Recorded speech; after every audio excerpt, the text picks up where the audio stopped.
Hey everyone, this is Dan Crowley with a short video for you about how to create a pro forma statement for 2024. We're going to start with the basics and talk about it being defined. We're going to talk about the purpose of it and the components and data collection. We're also going to talk about what it means to do sales projections and expense estimations. And lastly, creating the pro forma and reviewing and adjusting it. It will come with a short video on Excel to show you the details. So defined, it's essentially, this is a financial statement that outlines the projected income and expenses and profits for next year. So financial forecast. The purpose of this is it helps you make informed decisions by providing a clear picture of your future. It's very useful for budgeting, securing financing, and setting financial goals and meeting them. And so right now, the components we're going to talk about today are revenue. So we'll look at both the event and equipment industries and talk about where you're going to find that information. Typically look at the past couple of years. Then you're going to see if there's cyclical or seasonality in your business, in your region.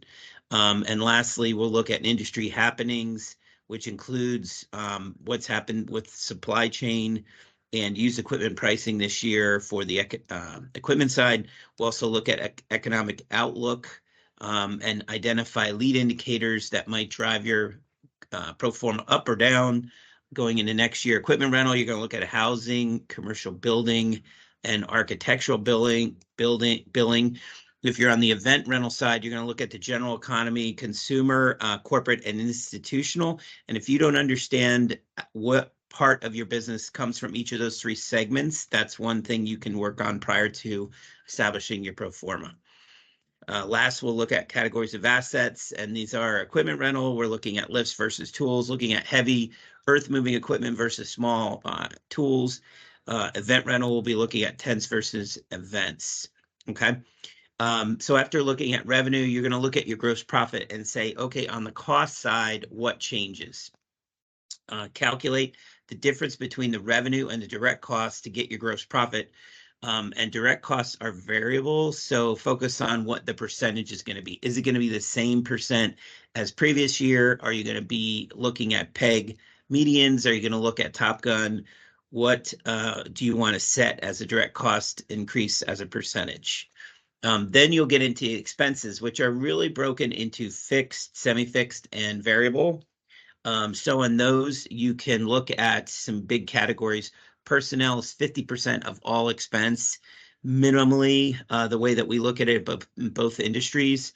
Occupancy is going to be a significant amount of your overhead, and we'll talk about that, as well as operations, which you guys may recall we break into marketing, professional, administrative, and vehicles and other elements like that in education. So what did you spend last year?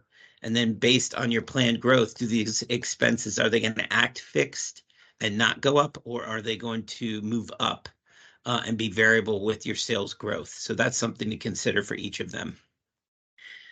Lastly, you want to take notes in each section. So I would say put like a blank next to your chart of accounts, plan out your growth, and write notes in each section. And that will get you to the point where you've got something, and then you want to review and adjust afterwards. So you want to look at each of those items and talk about them with your leadership team until you're comfortable that this is your most likely case scenario.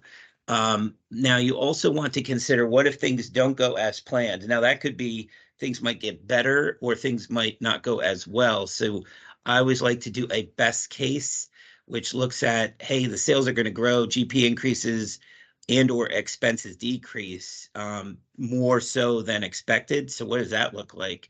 What would be the best case scenario? Worst case would be sales plummet or they stay flat, GP decreases, or expenses go up, and what would that look like? So a lot of people had that happen to them last year. Many of you went into the year planning for 8 to 10% growth and ended up with negative numbers or flat. So significant change to your operation. We would also suggest that what you do is once you have that established, review it every quarter. You may change it if you'd like. Some people don't like to do that. Some people do. I would say you'd want to revise it at least semi-annually to get it tighter, a little closer. You can reach out to myself or Charlie Peterson, and we can help you with that. And we're going to go to an example video now so you can see that.